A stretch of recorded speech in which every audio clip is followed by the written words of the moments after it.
Terjun bebas di kolam bekas galian tambang, pemuda ini tewas di Samarinda.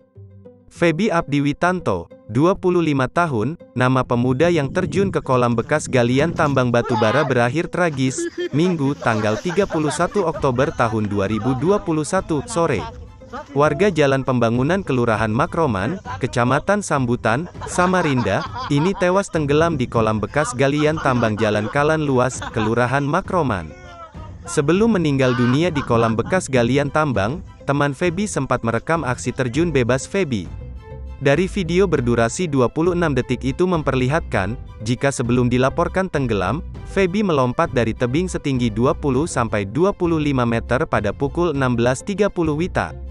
Saat menyentuh air, Feby nampak mulai lemas menahan rasa sakit sambil berusaha membawa dirinya ke tepi kolam. Teman korban yang melihat hanya tertawa terbahak, tanpa mengetahui jika ternyata korban mengalami sesak nafas usai melompat.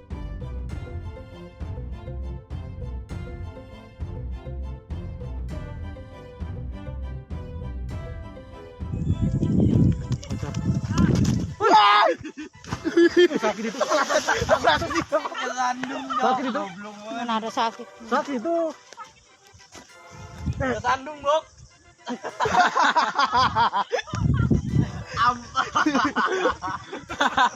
Ya begini melompat.